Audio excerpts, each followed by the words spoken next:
Hello, viewers. Welcome to The Profile. This is Arif Malik. And as you know, in Profile, we have extraordinary people. Those people who have done something, who have accomplished big deal in their professional, personal, and other lives. Today, we have someone who is a writer, who is a military strategist, who in fact rose from the ranks and currently serving as a general in Pakistan military. He is a graduate of National Defense College, which has an illustrious history. At the same time, he was awarded Schoenhorst Prize and Clausewitz Honor from Germany. We have Major General Shaukat Iqbal with us here today. Welcome, General Sir. Yo, thank you very much. Yeah. Today we're here to discuss his book. As you may see, the title is Turmoil in Muslim World, and it says a moment of soul searching. So we're going to ask questions to the writer of what in particular inspired him to write this book.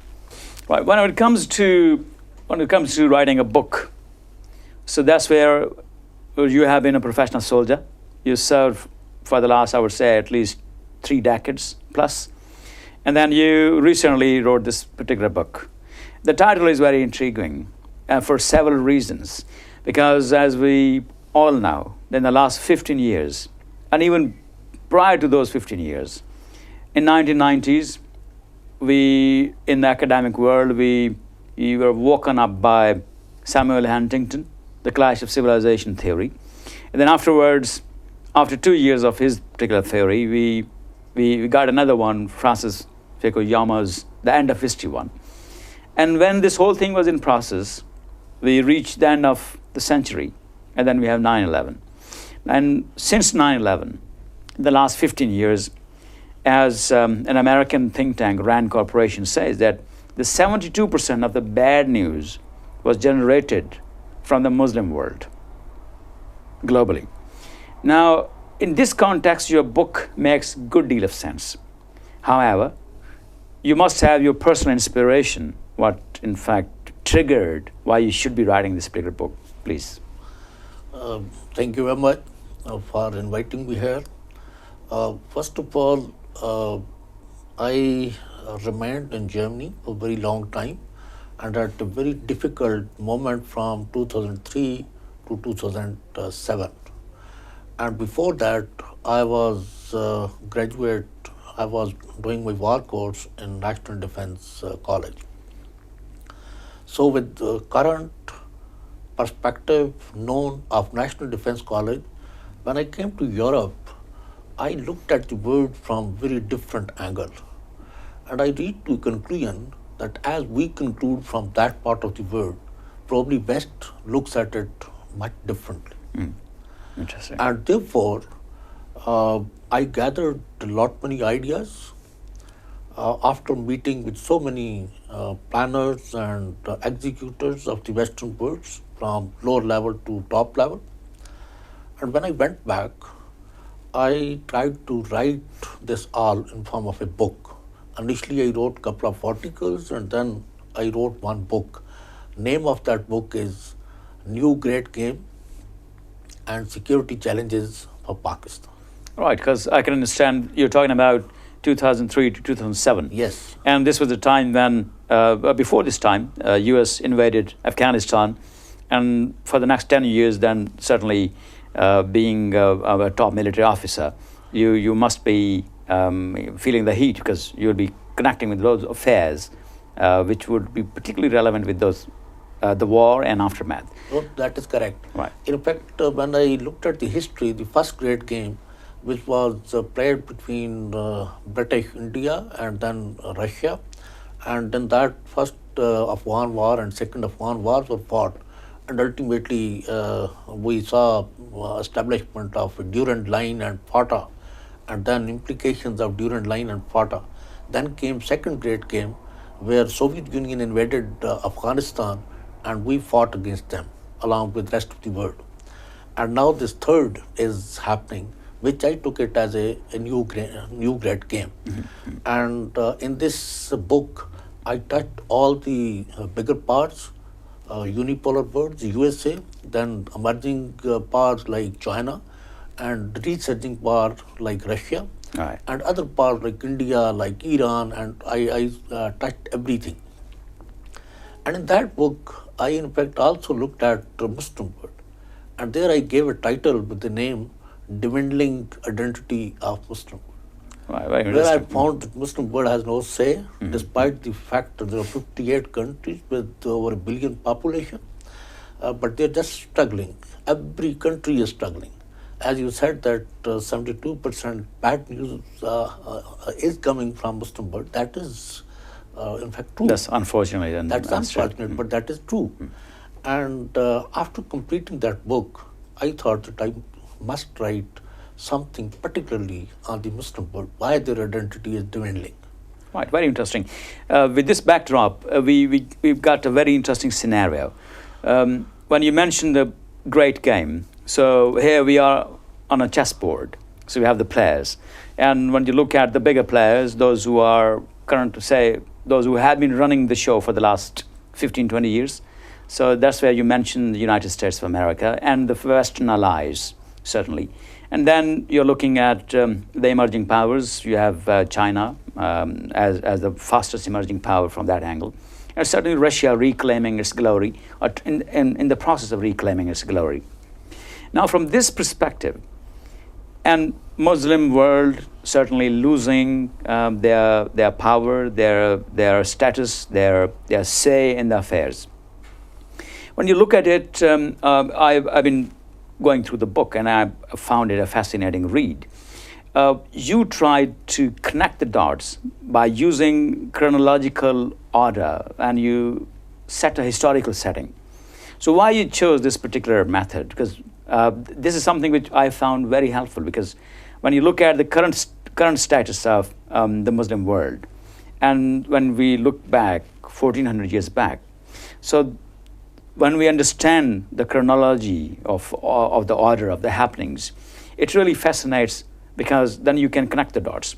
So what particularly triggered you to go back in the past and then try to construct the present? Yeah, in fact, as you mentioned that I was awarded Clausewitz honor, and I'm also a good reader of philosophy of Clausewitz. And he says that history provides the discerning mind with food for thought. True. And therefore, when I track the history of first great game and second great game and what is happening today, I reach to a conclusion that there is one sole superpower, and that superpower has its own objectives. And one of the objectives, which very correctly they should have, to retain status of superpower. And therefore, to retain that status, they need to contain other rising or resurging powers. Certainly. That is obvious. That is chessboard, yeah. And that is a game. And in that game, there are many players, and then there are playgrounds. And unfortunately, when we look at containing rising powers, because in the industrialized world, the rising powers or resurging powers require energy. And if energy could be prevented to them and not allowed, those countries are not allowed to take the energy, probably those can be contained. Beside strategic aims and objectives, there are economic aims and objectives. So therefore, when we looked at the playground is the Muslim bowl, which I have mentioned. Yes, in the book. you use this particular terminology. Yeah, the Muslim bowl contains entire, say, around 60% of energy. And if that energy is to be prevented, or it should be rooted as per the wishes of some power, then obviously that on a chessboard they have to play as they like. Excellent. Yes, it's very exciting. I would like you to explain, because I believe our viewers would particularly appreciate what the Muslim bowl contains, the countries and the context. If you could share some greater deal of explanation, please. Yeah, in fact, if you just combine Central Asia and then West Asia, that is Middle East, mainly this forms basis of a Muslim bowl. And then there are a few other countries of Mediterranean, like Libya, like Egypt, like Tunisia, and so on. But mainly when we talk of a Muslim bowl, that is containing energy reservoirs, and that is Central Asian states, Caspian region, and then Middle East. Right. And your thesis is that due to the enormous amount of energy and resources which is contained in this particular bowl, the countries, those which are in this particular area. So, it's in the interest of the greater powers to contain them for a reason, because those which are already the superpowers, they would like to sustain that status. At the same time, they don't want the new players to emerge and jump in the playground. So, do we look at this Yes. perspective from this Yes, angle? in fact, when we just look at location of the Muslim bowl, and more particularly location of Afghanistan, Afghanistan forms like a critical space in our military strategy. It is just in the center, and if any power positions troops there in Afghanistan, can checkmate rising power of China, can checkmate resurging power of Russia, and even can control, say, energy flowing from Central Asian states or from Middle East. If you look at the map, then Afghanistan is a landlocked country. But then with Afghanistan is Pakistan, and then is Iran. Now, luckily, these Muslim countries look at Suez Canal, look at Strait of Aden, look at Strait of Hormuz, Yeah. of Strait of Malacca. All this is controlled by the Muslim world. The warm water ports of Pakistan, like Gwadar port, like Karachi, Dubai. there are so many. So many. So therefore, if they have to control these ports, and if they have to really route the energy as per their desires, then there is a need to control these countries. And to control these countries, some game has to be played. And that game is, in fact, I've mentioned in the book. Right, great. Now, this is where the book really becomes intriguing. This is the time when we explore the features of the game, what the game entails, and how the game is being played. So, we see conflict, we see wars, we see internal wars, we see external wars, we see sectarian conflicts, and many other ways through which the containment is in motion. So, when you look at it as a military strategist, what do you figure out the main strategy of containment? In fact, when I look at it, I feel that for making any type of plan or to execute any type of strategy, first, strength and weaknesses of the opponent as well as the side players are seen. Now, in the Muslim world, if that has to be a playground, then that playground is to be used. And playground can be used either by using their strengths or by exploiting their vulnerabilities. Weaknesses, right. Now, the Muslim world has its own vulnerabilities. And those vulnerabilities could be sectarian divide, that could be ideological differences, as we have between Shia and Sunni. That could be, say, form of government. Maybe there is somewhere monarchy, somewhere democracy is not working, somewhere there are nuclear problems, etc., etc. So those weaknesses are exploited, and therefore game and aims and objectives are pursued. Now, this war on terrorism, of course, this is, if we just look at it internally, then it is against the extremism, and extremism must end. But on the other side, this could be one of the instruments being used to, say, prosecute their strategy. Yeah, to wage the wars, To wage the war, to advocate. to in fact, create conditions which are conducive to their game plan. Right. So that's where it becomes very interesting, because that's what we have been seeing in the last 15 years. Since 9/11, we saw the USA invading Afghanistan, then Iraq, then we have Libya, then we have Syria, and we see that the conflict is expanding. And unfortunately, though the war was started with a vision to end extremism, but we see more extremism after 15 years than it was say in 2001, by the dawn of the century.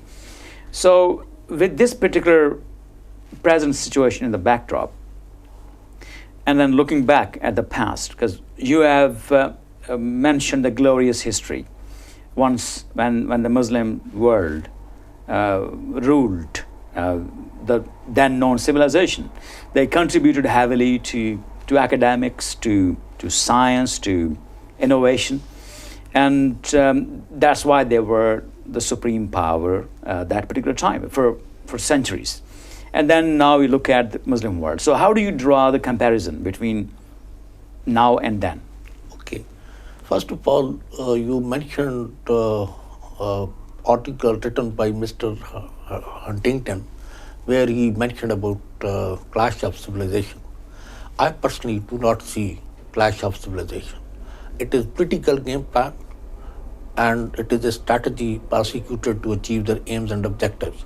So there's no clash between Western world, there's no clash of civilization. And then, second, as I track the history, because around 12 centuries before, environments were very different. And now environments are very, very different. Today, if somebody claims that we will have a khilafat, we will revive khilafat, or we will have just one ummah, perhaps that may be just ambitions, and that may not be possible. So when I looked at the history, and then I linked it with the present, and I look toward future, I feel that there is a need of revival in the Muslim world. Their weaknesses needs to be overcome, but then there should be political solution. And when I talk of political solution, I've given few models like kind of United Nations model, European Union model, where we should have a General Assembly, where we could have selective, powerful countries, influential countries who can influence. And it is that organization where all the countries are independent, but then they are within a framework of some powerful organization, and that organization should be able to implement its policy. Now look at UN. We talk of reforming, expanding UN Security Council. And people, they talk of 4 players like Brazil, like India, like Germany and Japan. Nobody talks of the most, say, populous world, that is Muslim world. There are 58 countries. So we should have a solution. We should have in fact, a political solution which allows us that Muslim world has a say in the international community, and then Muslim world should integrate with the international community. It could not be that Muslim world should be isolated and seen as a hostile force. Rather, it should be one force which has aims and objectives more constructive in nature, to bring peace in the international world and also to have development in the international world. Right. Well, this is very interesting, because this particular nomenclature itself, when we mention the Muslim world, now we understand that then there could be a Christian world at the same time, or there could be Hindu world, or could be a Jewish world. But we don't hear much of this particular nomenclature. But we do hear of the Muslim world. And then along with some strategists, there have been lots of poets, lots of philosophers like Iqbal and Shariati and lots of others who have been particularly advocating the existence of the Muslim world. Now, in terms of thesis or dissecting this particular nomenclature, do you think that this particular thing exists in real, or it is more a philosophical concept? Because when it comes to the disagreement, the conflicts, the differences, the cultural differences, the linguistic differences, ethnic differences, we see wars inside the borders, lots of struggle, lots of conflicts. So at the same time, we see East Pakistan saying goodbye and becoming Bangladesh in the process, while most of them, the majority was Muslim. So with this particular reality in context, do you think that Muslim world, particularly in its shape and form, exists, and that could rise, that could collaborate or become a force to be reckoned with? In fact, there are different methods when you look at the world. For example, you talk of the regions, the Middle East, the ASEAN, the Central Asia, and those are geographical regions.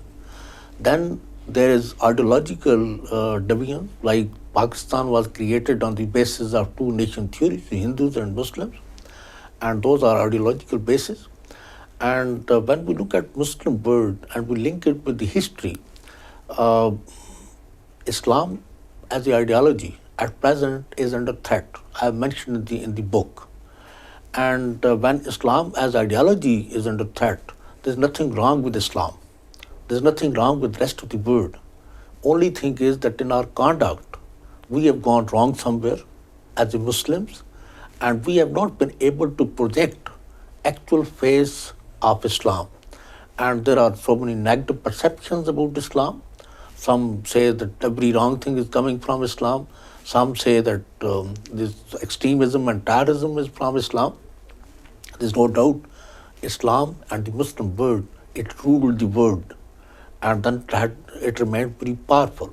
Now as a Muslims, we derive inspiration from ideology of Islam, and all those countries which has this ideology could be combined on the basis of this ideology.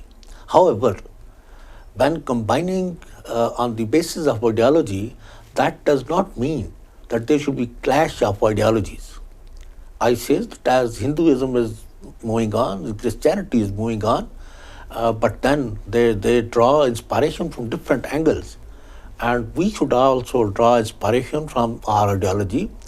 Our philosophy should be defended, as Islam is a great philosophy. And we should, in fact, prevent attacking the philosophy, or we should prevent misperceiving the philosophy. And overall, solution still, after drawing the inspiration, solution still is political. I do not see that when we are talking Muslim world, and Muslim world should get together and should start attacking the rest of the world. No. Even I am totally against this Talibanization, or for that matter, this ISIS. I personally feel that is not a solution. Solution has to be political, which is acceptable to rest of the world. You mentioned about the chessboard and a game plan. In that game plan, we should also play. Instead of defending ourselves, running about left and right, we should have our own identity, and we should play in that game plan. And as they are, for example, as a chessboard, and they are making moves, we should also make moves. Only thing is we should get together, we should finish up our own internal differences, we should remove our own internal vulnerabilities so that we look strong, we look united, and we can give our point of. When we look at this particular phenomena, we do understand a lot of romanticism involved in this particular nomenclature, because when you say the Muslim world, then we assume that there are Muslims who want to be part of that world. Though we have some pockets here and there, and then we have those hardliners and those extremists, like you mentioned the Taliban's, Islamic State, Hizb ut-Tahrir. There are a few organizations which particularly, in fact, advocate the existence of a Muslim caliphate. And they want to restore the glory of Islam in its true form, what they claim. But at the same time, we understand their existence itself is becoming a reason of lots of, is becoming kind of a fuel to the fire. They are becoming perpetrators of the conflict. So from this angle, when we look at it from an academic and kind of strategist angle, I do appreciate you mentioned the chessboard. But then, don't we need the kind of willingness from the Muslim world to become part of this entire philosophical idea? Because we don't see much of the Muslim world. In fact, those who really want to become part of it, though we have OIC, we have organizations, we have 30, 40 years long organizations, they have history, but unfortunately they couldn't achieve much due to the internal differences. So, as a military strategist, as an academic at the same time, how do you propose? What's the way forward? First of all, let me just mention extreme on any side, whether it is left or it is right, is not correct, is the moderate approach. And therefore, when you mention about these different tariqs like Islamic State, like Taliban, etc., they are not much in proportion. In fact, they are extremists, or for that matter, their ideas and ideology it looks more prominent. And I would also say that this ideology can be used by the rival parts to create a perception. So therefore, it comes to forefront.